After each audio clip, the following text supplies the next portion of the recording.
মুখোশের আড়ালে। কি হলো নীল, হাঁ করে কি দেখছো? আদ্রিতার কথায় নীলের হুঁশ ফেরে। এতক্ষণ ও দিবা স্বপ্ন দেখছিল? এখনো সত্যিটা জানানো হলো না আদ্রিতাকে।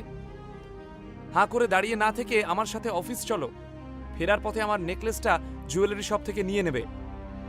আদ্রিতার কথায় হালকা মাথা নাড়ে নীল। দ্রুত পায়ে আদ্রিতা বাড়ি থেকে বেরিয়ে যায়। কথা না বাড়িয়ে ওর পিছু নেয় নীল।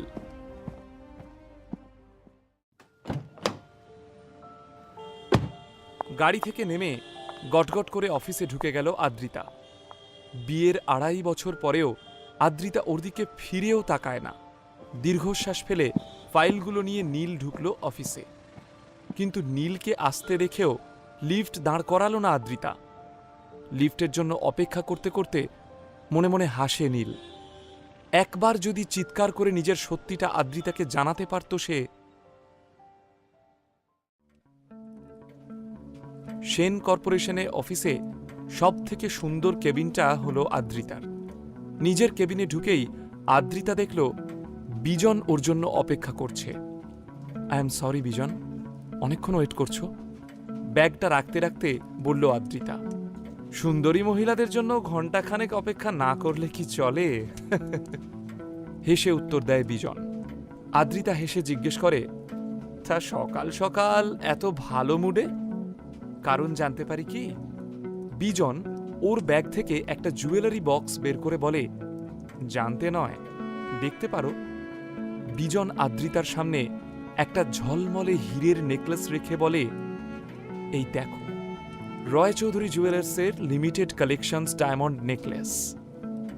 তোমার ভীষণ শখ ছিল না? তাই ভাবলাম এটা দিয়ে তোমাকে ইমপ্রেস করার আরও একটা চেষ্টা করে দেখি। জুয়েলারি বক্সটা হাতে নিয়ে নস্টালজিক হয়ে গেল আদ্রিতা। বছরখানেক আগে রয় চৌধুরী জুয়েলার্সের একটা এক্সিবিশনে এই চোখ ধাঁধানো ডায়মন্ড সেটটা ও দেখেছিল। আদ্রিতা জানে সেই এক্সিবিশনের এক একটা জুয়েলারি কোটি কোটি টাকাতে নিলাম হয়েছিল। তাই আদ্রিতা নিজেকে প্রশ্ন করে, এর তো অনেক দাম, বিজন এত টাকা পেল কোথায়? কাজের জায়গায় পরস্ত্রীকে ইমপ্রেস করার চেষ্টা না করে শুধুমাত্র নিজের কাজটুকু করলেই হয়। নীলের গুরুগম্ভীর কণ্ঠস্বরে চমকে উঠল আদ্রিতা। বিজনকে অপমান করছে নীল? হঠাৎ নীলের এত সাহস কোথা থেকে হলো? সবাইকে চমকে দিয়ে সশব্দে টেবিলে আদ্রিতার একগুচ্ছ ফাইল রাখল নীল। এই 2.5 বছরের বিবাহিত জীবনে এই প্রথম আদ্রিতা নীলকে একটা এত বড় সেন্টেন্স বলতে শুনল। নীলের চোখে এখন এক আলাদাই অনুভূতি। আদ্রিতা কিছু বলার আগে নীল ওর হাত থেকে ডায়মন্ড নেকলেসটা নিয়ে বিজনকে প্রশ্ন করে, শেষ পর্যন্ত আমার ওয়াইফকে ইমপ্রেস করতে তুই একটা ল্যাব গ্রোন ডায়মন্ড সেট নিয়ে এসেছিস? গ্রেট।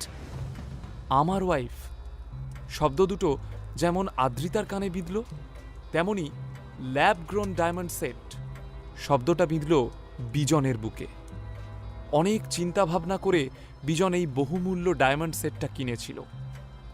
আসলে আজ সকালে ও রয় চৌধুরী জুয়েলার্সের একটা শোরুমে গিয়েছিল আদ্রিতার ড্রিম ডায়মন্ড নেকলেস কিনতে। কিন্তু আসল নেকলেসের দাম শুনে ওর প্রায় অজ্ঞান হওয়ার জোগাড়। এমন সময় দোকানের বুদ্ধিমতী সেলস স্টাফ ওকে এই ডুপ্লিকেট সেটটা দেখায়।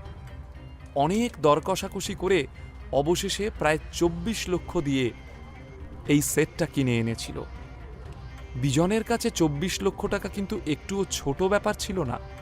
তবে আদ্রিতা সেনকে ইমপ্রেস করার জন্য এইটুকু জুয়া খেলাই যায়।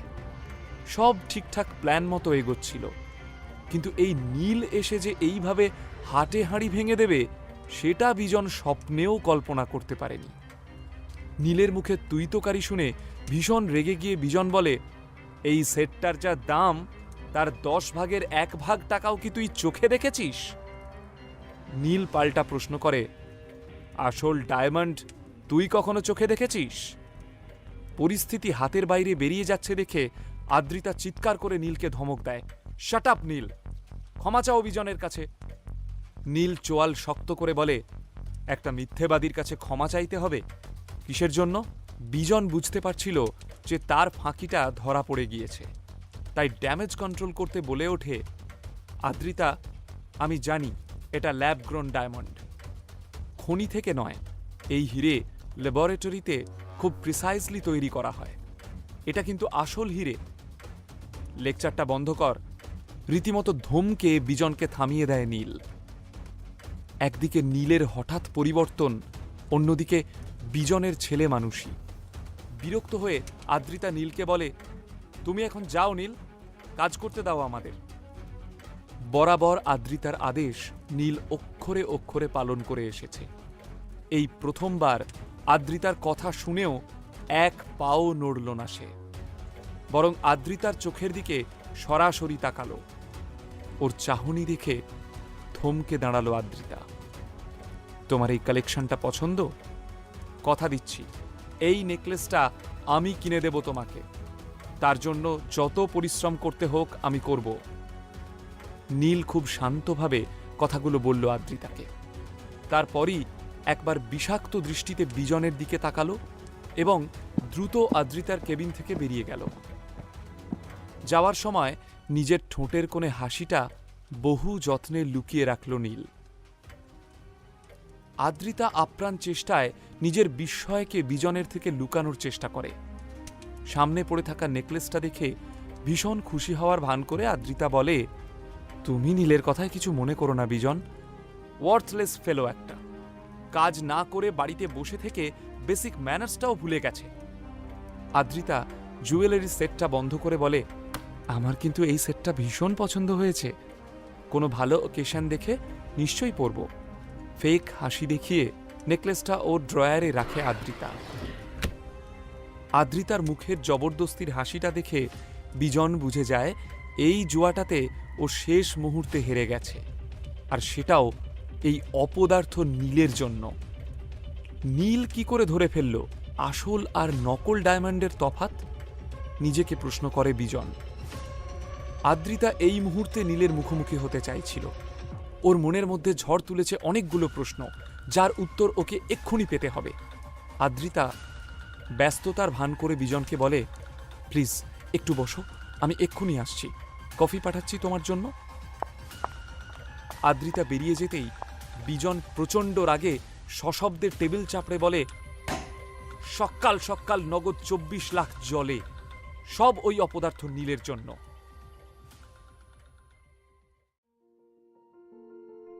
কোনো একটা সময় আদ্রিতাকে নিজের করে পাওয়াটা নীলের স্বপ্ন ছিল, কিন্তু আজ আদ্রিতার সাথে কাটানো এই বিবাহিত জীবনের প্রত্যেকটা মুহূর্ত নীলের রূঢ় বাস্তব। 4 বছর আগে আদ্রিতা সেনকে প্রথমবার দেখে নীল ওর প্রেমে পড়ে যায়, অথচ বিয়ের এতদিন পরেও নীলের আফসোস থেকে গেছে যে আদ্রিতার নজর একবারের জন্যেও নীলের ওপর পড়েনি। আজ নীল প্রথমবার আদ্রিতাকে ওর চোখের দিকে তাকাতে দেখল। যদিও আদ্রিতার চোখে প্রেম ছিল না, ছিল অপার বিস্ময়, তবুও নীল আজ খুশি। নীল দ্রুত পায়ে হেঁটে লিফটের সামনে এসে দাঁড়ায়। দাঁড়াও। নীল পিছন ঘুরে তাকিয়ে দেখে আদ্রিতা দাঁড়িয়ে। নীল কিছু বলে না, শুধু মুচকি হাসে। আদ্রিতাকে বেশ চমকে দেওয়া গেছে। আদ্রিতা রাগ আর বিস্ময়ে মেশানো গলায় জিজ্ঞাসা করে, হোয়াট ওয়াজ দ্যাট? তুমি বিজনকে এইভাবে অপমান করলে কেন?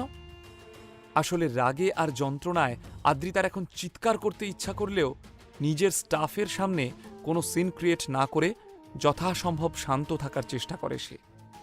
আদ্রিতা বিশ্বাস করতে পারছে না, এই কি সেই মানুষটা যার সাথে ও গত 2.5 বছর ধরে সংসার করছে, যে এক মুহূর্তের জন্যেও আদ্রিতার মনে বিন্দুমাত্র দাগ কাটতে পারেনি, যে এক ছাদের তলায় থাকলেও আদ্রিতা থেকে সব সময় পালিয়ে বেরিয়েছে। নীল আজ অনেক আলাদা, অনেক অচেনা, অনেক আত্মবিশ্বাসী।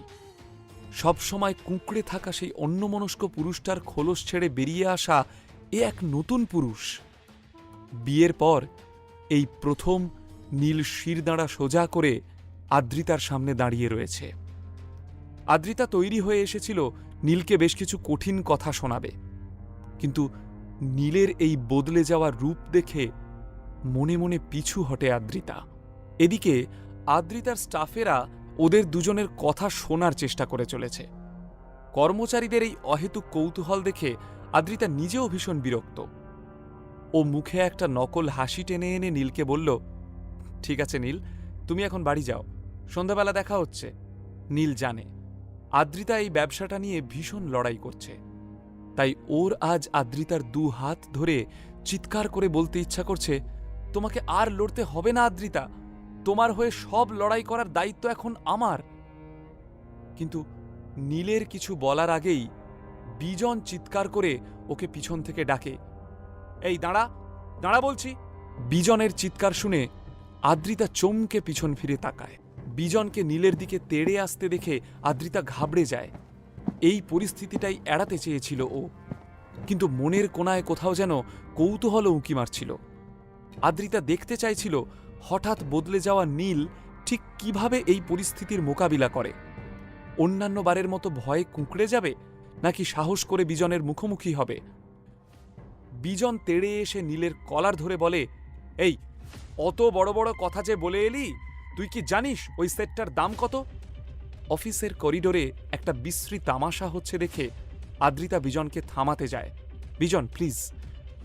বিজন কিন্তু আদ্রিতার কথায় কোনো কর্ণপাত করে না। বিজনের হাত ছাড়িয়ে কোনো উত্তর না দিয়ে চলে যাচ্ছিল নীল, কিন্তু বিজন ওর হাত চেপে ধরে চিৎকার করে বলে, ওই সেটটার দাম 24 লাখ রে ভিখারি, তুই নিজেকে নিলামে তুললেও এর 1000 ভাগের 1 ভাগ পাবি না, জানিস কি সেটা? লজ্জায় অপমানে আদ্রিতা চোখ বন্ধ করে ফেলে।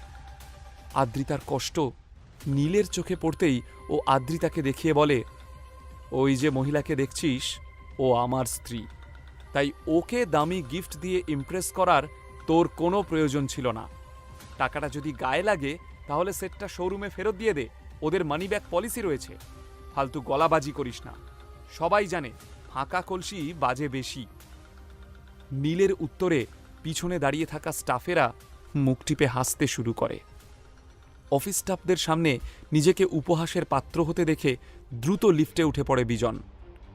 নীল কিন্তু বেশ শান্ত, মুখে বাঁকা হাসি নিয়ে পাশের লিফটে ওঠে এবং বুক পকেট থেকে একটা কালো গগলস বের করে বেশ কেত দেখিয়ে পরে নেয় সে। ঠিক তখনই লিফটের দরজাটা বন্ধ হয়ে যায়। আদ্রিতা অবাক চোখে নীলের যাওয়ার দিকে তাকিয়ে রয়েছে। এ কোন নীলকে দেখছে সে? এতদিন কি নীল তাহলে কোনো মুখোশ পরেছিল? এই নীল তো একেবারে অচেনা।